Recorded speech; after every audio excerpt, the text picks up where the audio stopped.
अस्सलाम वालेकुम लर्नर्स। आज हम करेंगे unit number 8 agriculture, life stock and fisheries. जैसे ट्रांसपोर्ट, ट्रेड, ये इकोनॉमिकल डेवलपमेंट के लिए रिसोर्सेज हैं। बिल्कुल इसी तरह एग्रीकल्चर, लाइफ स्टॉक और फिशरीज़ भी, ये भी हमारे लिए इकोनॉमिकल रिसोर्सेज है। इकोनॉमिक रिसोर्सेज यानी जिसके ज़रिए हम अपने मुल्क के अंदर माशी तरक्की ला सकते हैं। इस तरह हमने देखा कि ह्यूमन रिसोर्सेज के बारे में पढ़ा। ह्यूमन रिसोर्सेज क्या है हमारे पास, तमाम पॉपुलेशन हमारे पास ह्यूमन रिसोर्सेज में आती है। फिर मींस ऑफ कम्युनिकेशन सारे के सारे ये इकोनॉमिकल रिसोर्सेज में आते हैं। तो आज हम इकोनॉमिकल रिसोर्सेज में दो तीन और पॉइंट्स पढ़ रहे हैं। इन मींस ऑफ इकोनॉमिक डेवलपमेंट में एग्रीकल्चर है, लाइफ स्टॉक है और फिशरीज़ हैं। तो इनको वन बाय वन देखते हैं। तो ये जो क्वेश्चन आपके सामने अपीयर हो रहा है, ये हमने ऑलरेडी शॉर्ट क्वेश्चंस में डिस्कस किया हुआ है, वहाँ से आप इसको समझेंगे। और अभी हम आगे इसका नेक्स्ट पार्ट करते हैं। कैश क्रॉप्स की मैनेजमेंट की स्ट्रेटजी ये होनी चाहिए कि हमने कीड़ों को, पेस्ट्स को कैसे कंट्रोल करना है। एक तो बायोलॉजिकल कंट्रोल करना है और दूसरा केमिकल पेस्टिसाइड्स, कीड़े मार अद्वियात के ज़रिए। बायोलॉजिकल कंट्रोल मतलब कीड़े ऐसे होंगे जो दूसरे कीड़ों को खा लेंगे, तो उस तरह हो जाएगा कंट्रोल। और केमिकल फर्टिलाइज़र यूज़ करेंगे। दूसरी कल्चरल प्रैक्टिसेस ऐसी होंगी कि क्रॉप रोटेशन होगा। ये भी बहुत डिटेल से समझाया हुआ है, शॉर्ट क्वेश्चन में समझ लें आप दोबारा अगर सुनना है तो। फिर लेज़र लेवलिंग का मतलब ये होता है कि लैंड को हमने ऐसी टेक्निक के ज़रिए तैयार करना है कि जिससे एक लेवल सरफेस हो जाए, बिल्कुल बराबर हो जाए सरफेस। AWD का मतलब है अल्टरनेट वेटिंग एंड ड्राइंग, यानी मुतबादिल तौर पर हमने इसको इस्तेमाल करना है ज़मीन को, स्पेशली राइस के लिए। क्योंकि राइस तो आपको पता है कि पानी खड़ा होता है तो उसके अंदर पनीरी को निकाल के लगाया जाता है। तो ऐसी ज़मीन के अंदर हम राइस लगाते हैं, तो उसको हमने अल्टरनेट करना है। पहले उसमें पानी खड़ा रखना है और फिर जब वेट हो जाएगी ड्राई चावलों के बाद, फिर हमने इसको ड्राई भी करना है, ड्रेन करना है इसको, ठीक है। तो इससे वाटर कंजप्शन कम होगी। न्यूट्रिएंट डेफिशिएंसीज जितनी भी हैं, अगर न्यूट्रिएंट्स के अंदर इतनी ज़्यादा ताकत नहीं है तो उसके लिए हमने फर्टिलाइज़र यूज़ करनी है, जिससे वो जो डेफिशिएंसी थी न्यूट्रिएंट्स के अंदर, वो सारी की सारी बैलेंस्ड फर्टिलाइज़र के ज़रिए हम पूरी कर सकते हैं। और ये फर्टिलाइज़र यूज़ होंगी 4 से 6 हफ्ते के दौरान। फिर हम देखते हैं important strategies for sustainable growth of cotton के लिए क्या होगा कि गवर्नमेंट ने एक मिनिमम लिमिट सेट कर देनी है प्राइस की, चाहे मार्केट में उस वक्त कॉटन की प्राइस कम ही क्यों ना हो, गवर्नमेंट ने उसी तयनशुदा प्राइस पर लोगों से कॉटन ख़रीदनी है। सेकंड ये होना चाहिए कि गवर्नमेंट ने फार्मर्स को जितनी भी सब्सिडीज़ देनी है फर्टिलाइज़र, सीड्स वगैरह पर, वो टाइमली प्रोवाइड करें उनको। और जितनी भी गवर्नमेंट एजुकेट कर रही है फार्मर्स को, उसके लिए सर्विसेज जितनी भी हैं उनको भी वो बेस्ट प्रैक्टिसेस के ज़रिए इसे इस्तेमाल में लाया जाए। इरिगेशन की नीड्स जो हैं, सॉइल मैनेजमेंट वगैरह, लोगों को इसके बारे में अवेयरनेस दी जाए टीवी के ज़रिए, न्यूज़पेपर्स के ज़रिए। इस तरह साथ साथ जेनेटिकली मॉडिफाइड कॉटन सीड्स दिए जाएं जो कि रेजिस्टेंस कर सकें जितनी भी पेस्ट या डिजीज़ के ख़िलाफ़। रेजिस्टेंस मतलब रोक सकें, बीमारियों को के ख़िलाफ़ मुदाफ़त कर सकें। फिर किसान कार्ड यूज़ किए जाएं फर्टिलाइज़र्स वगैरह ख़रीदने के लिए या पेस्टिसाइड्स के लिए। तो इससे फार्मर्स की को आसानी होगी इनपुट्स तक पहुंचने के लिए और वो अफोर्डेबल प्राइस पर इसको ले सकेंगे। शुगर केन की हम देखना चाहेंगे कि कैसे इसको वैल्यूएबल बनाएंगे, मज़ीद क्या स्ट्रेटजी होगी। तो इसके लिए ज़रूरी है कि एक तो फेवरेबल वेदर कंडीशंस हों और बेटर मैनेजमेंट हो फार्मर्स की, उनको टाइमली उनके पास इनपुट अवेलेबल हो। अब इनपुट क्या है ये मैंने शॉर्ट क्वेश्चंस की वीडियो में एक्सप्लेन किया है, वहाँ से सुनिएगा, समझिएगा अगर नहीं समझ में आपको तो। और हायर इकोनॉमिक रिटर्न्स हो, यानी जितना वो ख़र्चा करें इसके ऊपर, वो उसका जो आउटपुट है वो ज़्यादा से ज़्यादा होना चाहिए। ऐसा ना हो कि वो किसान जितने भी हैं वो इतना ख़र्चा करने के बाद उनके पास आउटपुट में कुछ बचे ही ना, क्योंकि मार्केट में इसकी प्राइस कम हो गई है। सेकंड शॉर्ट क्वेश्चन में आपने ये बताना है कि मकई, टोबैको यानी तंबाकू और दूसरी क्रॉप्स की पाकिस्तानी इकॉनमी के लिए कितनी इम्पोर्टेंस है। तो सबसे पहले तो जो मेज़ है वो 3.4% वैल्यू ऐड करती है एग्रीकल्चर आउटपुट में, और जीडीपी में ये 0.6% कर रही है कंट्रीब्यूट। तो इसलिए ये मल्टीपर्पज़ क्रॉप है। मल्टीपर्पज़ का मतलब है इसे हम इंसानी फ़ूड के तौर पे भी यूज़ करते हैं, फिर मुख्तलिफ़ चीज़ों में भी इस्तेमाल करते हैं, मुख्तलिफ़ जो आप बनाते हैं सूप वगैरह या कुछ भी, और एनिमल फ़ीड के लिए भी इस्तेमाल की जा रही है। तो मल्टीपर्पज़ क्रॉप है ये। ख़ास तौर पर कॉर्नफ्लोर में, कस्टर्ड पाउडर में यूज़ होती है ये, फ़ीड में, और जितने भी एनिमल्स का के लिए हम चारा इस्तेमाल करते हैं उसमें भी। और मेज़ की प्रोडक्शन इसलिए भी बड़ी है क्योंकि इसके लिए जो अवेलेबल एरिया था वो बड़ा हो गया था, ज़्यादा अच्छे सीड्स मिल रहे थे, तो और इकोनॉमिक रिटर्न भी किसानों को अच्छा मिल रहा था, इसलिए मेज़ की प्रोडक्शन इंक्रीज़ हुई है। इसका जीडीपी में भी इंक्रीज़ हुआ है शेयर। टबैको को देखते हैं। टबैको जो है 0.25% इरिगेटेड लैंड पे ये उगाया जाता है। इरिगेटेड का मतलब, शॉर्ट क्वेश्चन वाली पिछली वीडियो सुने तो समझ में आ जाएगा आपको। और मेजर टोबैको जो ग्रोइंग एरियाज़ हैं वो खैबर पख्तूनख्वा, ये स्वाबी वगैरह, मर्दान, नौशहरा, चारसदा हैं। ये डिस्ट्रिक्ट 90% से ऊपर टोबैको पैदा करते हैं।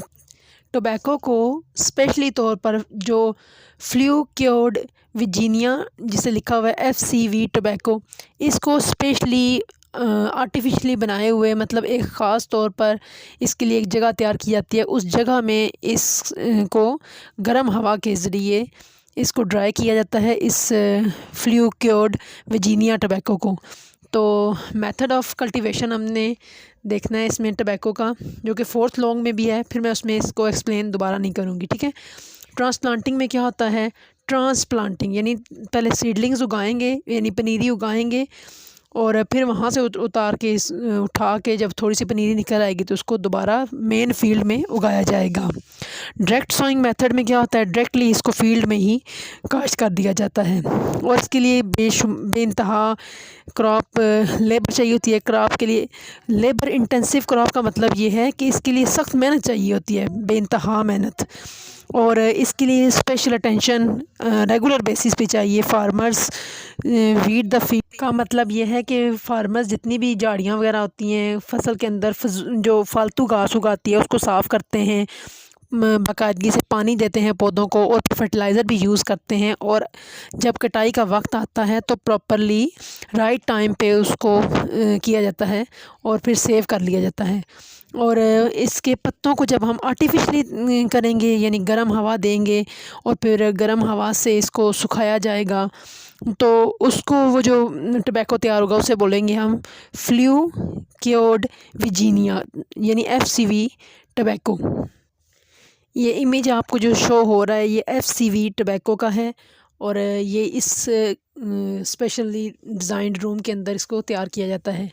ये जो येलो पौधा नज़र आ रहा है इसको बोलते हैं रेप सीड, यानी सरसों, बारले, जौ, और टबैको की प्रोडक्शन पिछले साल जितनी थी, जबकि जो दूसरी क्रॉप्स हैं, अदर क्रॉप्स में से बाजरा, ज्वार, या जो बाकी जितने भी बीज वाली फसलें हैं जितनी भी, उनकी प्रोडक्शन 2021 में कम हुई। रीज़न क्या थी? जो कल्टिवेटेड एरिया था वो कम था, पहली रीज़न, और दूसरी रीज़न ये थी कि अनफेवरेबल वेदर कंडीशंस थी। कहीं पे सैलाब आए हुए और कहीं पे बहुत बुरी मतलब जो क्लाइमेट चेंज के इफ़ेक्ट थे वो पड़ रहे थे, तो इस वजह से इनकी प्रोडक्शन कम हुई। और इसके साथ साथ जितनी भी दालें थी, जैसे मूंग, माश और पोटैटोज़ वगैरह, इनकी प्रोडक्शन सिग्निफ़िकेंटली यानी काफ़ी हद तक बढ़ी है। इसी तरह चिलीज़, अनियन की प्रोडक्शन जो डिक्रीज़ हुई है। अनियन आपको पता है महंगा रहा है, इसलिए जब कोई चीज़ कम होती है तभी वो बहुत महंगी हो जाती है। तो अनियन की और चिलीज़ की प्रोडक्शन कम थी। इसी तरह मसूर प्रोडक्शन जो थी वो सेम रही। पाकिस्तान ने 2.9 मिलियन टन्स जो एडिबल ऑयल था, यानी खाने वाला तेल, ऑयल, उसको प्रोड्यूस किया, दूसरे ममालिक को इंपोर्ट किया, और लोकल प्रोडक्शन इसकी 0.374 मिलियन टन है इस एडिबल ऑयल की। इस चैप्टर में अगर आप देखें कि एग्रीकल्चर की टाइप्स पे अगर आपको नोट लिखने का कहा जाए तो वो 3 हैं, और पेज नंबर 120 पे देखें लिखा हुआ है there are 3 main types of farming practised in Pakistan. तो एक है small scale subsistence farming, second है कैश क्रॉप फार्मिंग और थर्ड है लाइफ स्टॉक फार्मिंग। तो अभी हम लाइफ स्टॉक फार्मिंग को ही देखेंगे लॉन्ग फॉर्म में। और इसका मतलब क्या है या इसकी डेफिनेशन अगर आ जाए तो आपने क्या लिखना है कि इसमें हम एनिमल्स को पालते हैं किस लिए, डोमेस्टिक यूज़ करने के लिए। जितने भी डोमेस्टिक एनिमल्स हैं यानी गाय भैंस बकरियां वगैरह, डोमेस्टिक एनिमल्स जितने भी हैं उनको रेस करना है, यानी उनको पालना है और उनको इस तरह करना है कि उनकी प्रोडक्शन ज़्यादा हो। उनसे किस चीज़ की, मिल्क, मीट, एग, लेदर और सारी तमाम प्रोडक्ट्स की, ठीक है। और ये सबसे ओल्डेस्ट और मोस्ट इम्पॉर्टेंट फार्म है एग्रीकल्चर की, और ये सिग्निफिकेंटली कंट्रीब्यूट करता है पाकिस्तान की इकॉनमी में। आपको पता है आप डेली लाइफ में जितनी भी चीज़ें यूज़ करते हो लाइफ स्टॉक फार्मिंग से ही आप ऑब्टेन करते हो, जैसे कि दूध, दही, मक्खन वगैरह सारा कुछ। तो इसने 11% जीडीपी में कंट्रीब्यूट किया है। तो इसका मतलब ये है कि अच्छा खासा एक प्रॉफिट अर्निंग है हमारे लिए। तो ये सेक्टर एक इम्पॉर्टेंट रोल अदा करता है कि इसमें फूड सिक्योरिटी में, यानी आपको इस बात की सिक्योरिटी होगी, श्योरिटी होगी कि आपके पास मिल्क, मीट, एग वगैरह अबेंडेंटली अवेलेबल हैं। और फिर ये हाई क्वालिटी प्रोटीन प्रोवाइड करता है आपको, एग्स वगैरह, मीट। तो लाइफ स्टॉक फार्मिंग की 3 मेन टाइप्स हैं। एक है नोमैडिक, वो हमने पहले भी डिस्कस किया पिछले चैप्टर में। सेटल्ड यानी जो घरों के अंदर जिसको किया जाता है, पाले जाते हैं जानवर, घरों के अंदर इसलिए रखते हैं एनिमल्स ताकि वो उनको पालते हैं, उनसे दूध वगैरह, मक्खन वगैरह हासिल करते हैं। इनक्लोजर्स का मतलब होता है चारदीवारी के अंदर होते हैं ये, कौन से, सेटल्ड वाले। और नोमैडिक कहाँ होते हैं, ऐसे ही कहीं पे भी जहाँ पे उनको बेटर मिलेगी, अच्छा ज़रखेज़ इलाका मिलेगा वहाँ पे होंगे। और ट्रांस ह्यूमंस का भी हमने डिस्कस किया हुआ है पिछले चैप्टर में कि वो पहाड़ी इलाकों से जो नीचे आते हैं करीबी इलाकों में, और वो भी भेड़ बकरियाँ वगैरह पालते हैं। तो ये मेन टाइप्स हैं लाइफ स्टॉक फार्मिंग की। इनके साथ ही मैंने मेन एरियाज़ भी शो किए हुए हैं, जैसे कि कैटल्स, जैसे बफलोज़ वगैरह हैं वो पंजाब और सिंध में हैं, ठीक है। और सिटीज़ भी साथ मेंशन है कि पंजाब के कौन से हैं और सिंध के कौन से हैं। शीप अगर एमसीक्यूज़ में आ जाए तो ये बलूचिस्तान में और केपीके में है, कश्मीर में मेन। इससे खाल वगैरह लेते हैं, वूल्स वगैरह लेते हैं। गोट्स कहाँ पे हैं, ये भी बलूचिस्तान में, केपीके, कश्मीर, पंजाब, सिंध, ये सब में ही है। और पोल्ट्री यानी मुर्गियां पालने का काम, ये कहाँ पे है, पंजाब और सिंध में। तो साथ ही अगर इसका कंसेप्ट क्लियर ना हो तो पिछली वीडियो से आप इसको अच्छी तरह से समझ सकते हैं। क्वेश्चन नंबर 4 में आपने methods of cultivation of rice बताना है। तो सबसे पहले ज़मीन को टिल्ड का मतलब होता है प्रिपेयर, किसको प्रिपेयर करना है हमने, और लेवल्ड भी लिखा हुआ है, यानी ज़मीन को हमने पहले तैयार करना है। और वो कैसे तैयार की जाएगी, 2-3 दफ़ा खाली जो ज़मीन होगी, फसल नहीं है उसके अंदर, ठीक है, खाली ज़मीन को 2-3 दफ़ा उसमें हल चलवाया जाता है और फिर उसके बाद उसे खाद वगैरह दी जाती है, लेवल किया जाता है। तो ये दोनों इमेज आपको इससे समझ में आ जाएंगे कि टिल्ड का मतलब क्या होता है और लेवल का। ये इसलिए तैयार करते हैं ताकि इस तरह ये तैयार कर लेते हैं, सीड बेड बना देते हैं, उसमें सीडलिंग्स लगाए जाते हैं, जो कि जब सीड थोड़े से बड़े जाते हैं ना तो सीडलिंग्स जितने भी होते हैं उनको मेन फील्ड में ट्रांसफ़र कर देते हैं जहाँ पे पानी खड़ा होता है। तो इसको बोलते हैं ना ट्रांसप्लांटिंग। और जब ये कब उन्हें ट्रांसफ़र करते हैं, जब 3 से 4 वीक्स ओल्ड होते हैं।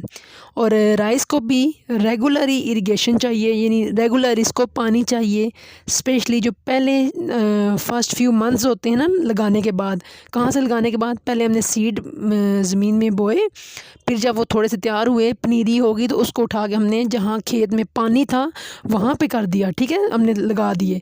तो उस ज़मीन के अंदर कुछ मंथ के लिए पानी रखना ज़रूरी है। और बैलेंस्ड फर्टिलाइज़र यूज़ की जाती हैं उनको तकरीबन 4 से 6 हफ़्ते बाद रेगुलरली। और ये भी ज़रूरी होता है कि तमाम झाड़ियाँ मतलब ये कि जो फालतू घास, छोटे छोटे पौधे उगाते हैं ना मेन फसल के साथ, उन तमाम वीड्स को, तमाम जो वैसे ही घास उगाई है उन सब को साफ़ कर ज़मीन से निकालना बहुत ज़रूरी है उसको, इसलिए कि वो जितनी भी वीड्स हैं वो सारे पानी को, न्यूट्रिएंट्स को और यूज़ कर लेगी वो घास, और साथ वो घास जितने भी कीड़े होंगे उनके लिए वो एक पनाहगाह होगी। तो इसलिए जितनी भी फ़जूल सी घास होती है वो सारी को निकालना पड़ता है। और ऐसा ही गंदम की काश्त के लिए भी, उसकी कल्टीवेशन के लिए भी किया जाता है, यानी ज़मीन तैयार की जाती है वैसे ही जिस तरह पहले हमने चावलों के लिए की थी।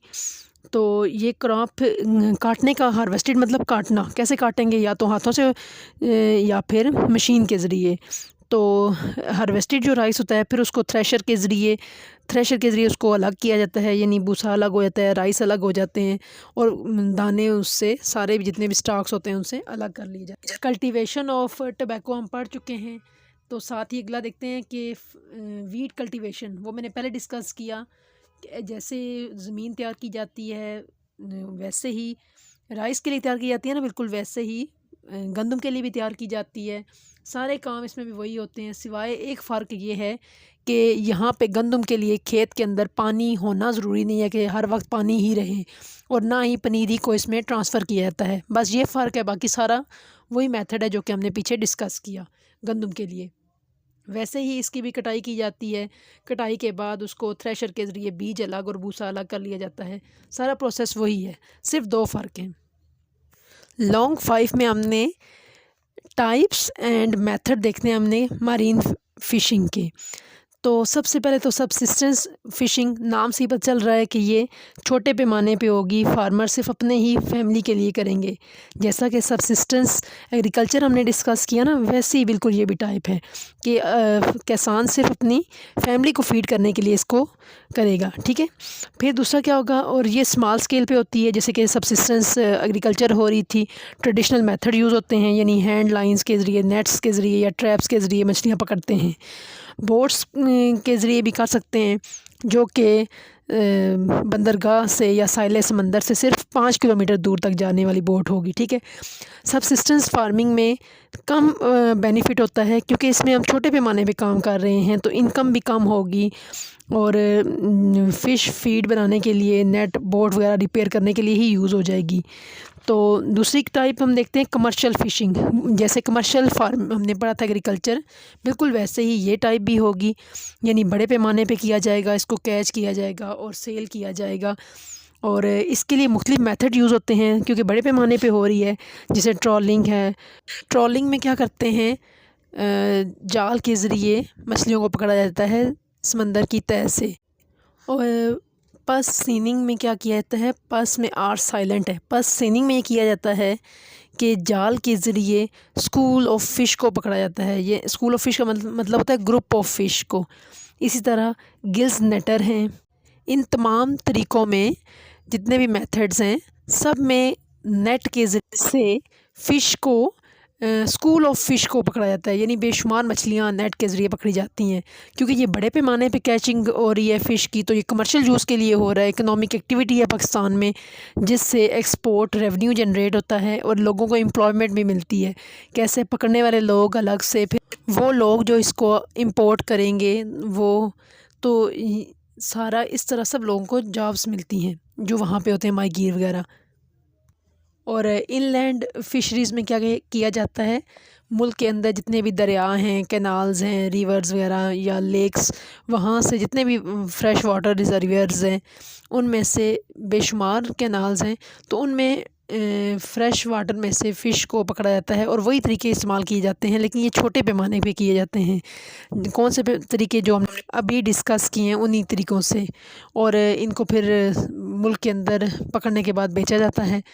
नेक्स्ट हम देखते हैं इसकी टाइप लॉन्ग 5 में एक्वाकल्चर फ़िश फार्म। ये फ़िश फार्म स्पेशली तैयार किए जाते हैं और ये एक कंट्रोल्ड इन्वायरमेंट में काम करते हैं। कंट्रोल्ड इन्वायरमेंट का मतलब होता है कि इसके अंदर जितनी भी चीज़ें या फीड वगैरह, खुराक या फ्रेश पानी, वो इनके अपने कंट्रोल में होता है कि कब कितना पानी ऐड करना है, कब फीड कब देनी है, सब कुछ।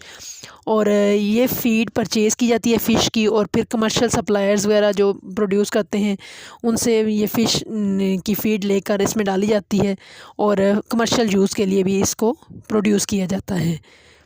और इसमें फ़िश फार्म के लिए बहुत सी वैरायटी ऑफ इक्विपमेंट्स इस्तेमाल किए जाते हैं, जैसे पम्प्स हैं, एरेवेटर्स हैं और फीडर्स वगैरह, ये इनको खुराक शाक देने के लिए। और यहाँ पे पानी की क्वालिटी को, पानी साफ़ सुथरा रखना और पानी की फ़्रेश वाटर की अवेलेबिलिटी बहुत ज़रूरी है एक्वाकल्चर फ़िश फार्म के लिए। और इस तरह फ़िश की क्वालिटी को बेहतर किया जाता है। साथ ही फ़िशिंग सेंटर जितने भी हैं वहाँ तक इसको प्रोड्यूस करके ले जाया जाता है। सस्टेनेबल डेवलपमेंट एंड प्रोटेक्शन लिखना है आपने ऑफ मरीन फिशरीज़। सबसे पहले तो सस्टेनेबल यानी ड्यूरेबल बनाने के लिए, पायदार बनाने के लिए हमने क्या करना है, फ़िश को पकड़ने की एक लिमिट सेट कर देनी है ताकि ओवर फिशिंग ना हो। ओवर फिशिंग होगी तो फ़िश की जितनी भी टाइप्स होंगी समंदर के अंदर वो सारी की सारी ख़त्म हो जाएंगी या दरियाओं के अंदर, तो ओवर फिशिंग को रोकना है। सेकंड क्या करना है आपने, close fishing grounds during spooning का मतलब ये होता है कि लार्ज अमाउंट में फ़िश की प्रोडक्शन की जाती है और गवर्नमेंट इस बात को इंश्योर कर सकती है कि जनरेशन ऑफ फ़िश जो है वो किसी ख़तरे में ना रहे, ताकि इनकी रिप्रोडक्शन के बाद फ़िश अवेलेबल भी हो। नेक्स्ट इसकी ये है कि गवर्नमेंट क्या कर सकती है सस्टेनेबल डेवलपमेंट के लिए, कि बैन कर दे फ़िशिंग के जो डिस्ट्रक्टिव इक्विपमेंट हैं जो कि बाकी फ़िश को भी नुकसान पहुंचाएंगे। एक तो वो है जिसको आप पकड़ रहे हैं, इसके अलावा जो बाकी होगी उसको भी अगर आप डायनामाइट यूज़ करेंगे तो उससे भी वो उस फ़िश को भी नुकसान होगा। तो इसलिए जो कि फ़िश को जितने भी या फ़िश के अलावा जितने भी हैबिटेट्स हैं उनको जो डैमेज करने वाला इक्विपमेंट है गवर्नमेंट को चाहिए कि उस पर बैन करे। जैसे कि कल भी न्यूज़ में बता रहे थे कि कुछ डॉल्फिन को पकड़ा गया था, लेकिन दोबारा से उनको पकड़ने वालों को फ़ाइन करके दोबारा से डॉल्फिन को वापस वहीं पे करवाया गया, कि ताकि इसकी जितनी भी है वो किस्म उस फ़िश की, डॉल्फिन की, वो ख़त्म ना हो। तो गवर्नमेंट को स्ट्रिक्ट मेजर्स लेने हैं। इस क्वेश्चन में हमने लॉन्ग 6 में sustainable development and protection of marine fisheries देखी हमने पहली हेडिंग। सेकंड हेडिंग इसके अंदर आएगी problems of fishing industry. Third heading है government efforts to develop and protect fisheries. ये तीनों हेडिंग्स और इनकी सब हेडिंग्स मिलाकर लिखेंगे तो हमारा लॉन्ग क्वेश्चन 6 कंप्लीट होगा। तो अब देखते हैं प्रॉब्लम्स ऑफ फिशिंग इंडस्ट्रीज़। सबसे बड़ा मसला ओवर फिशिंग का है, जो कि बहुत बड़ी बिगेस्ट थ्रेट है, और इल्लीगल फिशिंग का है। फिर पोल्यूशन, जो कि इंडस्ट्रियल और एग्रीकल्चरल वेस्ट है वो तबाह कर देता है सारी फ़िश इंडस्ट्री को। क्लाइमेट चेंज से, क्योंकि सी लेवल इंक्रीज़ करता है तो वो भी फ़िश के लिए ख़तरा है। और रिप्रोडक्शन ऑफ फ़िश को वो डिफ़िकल्ट कर देता है, हैबिटेट फ़िश का डिस्टर्ब हो जाता है। और lack of infrastructure and technology, क्योंकि फ़िशिंग के लिए जितने भी माहीगीर हैं, फ़िशरमैन हैं, वो यूज़ नहीं करते टेक्नोलॉजी को, तो ये भी एक बहुत बड़ा मसला है। Government efforts to develop and protect fisheries क्या हैं, कर्टेलिंग ओवर फिशिंग। इस मसले को हल करने के लिए गवर्नमेंट ने एक लिमिट सेट करनी है कि इतनी फ़िशिंग की जाए, इससे ऊपर जो करेगा उसको फ़ाइन होगा और उस पर स्ट्रिक्ट एक्शन लिया जाएगा उसके ख़िलाफ़। और फाइटिंग पोल्यूशन, वही जो मसाइल ऊपर डिस्कस किए ना, उन्हीं को हमने ख़त्म करना है। अवेयरनेस देनी है पब्लिक को कि कैसे उन्होंने वाटर को पोल्यूट नहीं करना, और साथ जितनी भी इंडस्ट्रीज़ हैं जो पानी को गंदा करती हैं तो उनके लिए सख्त रूल्स एंड रेगुलेशंस बनाने हैं कि कैसे जितना भी वेस्ट मटेरियल है उसको ट्रीट करके उन्होंने करना है ज़ाया।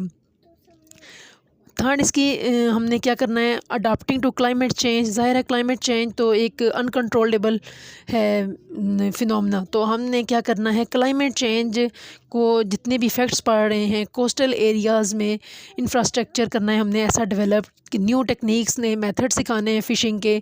और फ़िशरमैन जितने भी हैं उनको डाइवर्स्ड, मतलब मुख्तलिफ़ तरह के मल्टीपल हमने मेथड्स सिखाने हैं, और उन्हें ये बताना है कि मल्टीपल वेज़ हैं अर्निंग के, सिर्फ फ़िशिंग पे ही डिपेंड नहीं करना। और इम्प्रूविंग इंफ्रास्ट्रक्चर और टेक्नोलॉजी, जो कि इशू था उसी को सॉल्व करना है। गवर्नमेंट इंफ्रास्ट्रक्चर और टेक्नोलॉजी जितनी भी है फ़िशिंग इंडस्ट्री में उसको इंट्रोड्यूस करवाए, उसके लिए हार्बर्स लाए और साथ उन्हें फैसिलिटेट करे, कोल्ड स्टोरेज प्रोवाइड करे। गवर्नमेंट का ये भी काम है कि जितने भी फ़िशरमैन हैं उनको ट्रेन करे कि कैसे उन्होंने मॉडर्न फ़िशिंग मेथड्स और टेक्नोलॉजीज़ यूज़ करनी है। और फिर इसके ट्रेनिंग का ख़ास बंदोबस्त करने के साथ साथ चेक एंड बैलेंस भी रखा जाए कि आया जो सिखाया गया है उस पर अमल हो रहा है या नहीं। और इस चैप्टर के अंदर भी कुछ एडिशनल क्वेश्चंस हैं, वो हम बाद में करेंगे। फ़िलहाल इतना ही काफ़ी है। Thank you so much. Do subscribe, like and share my channel.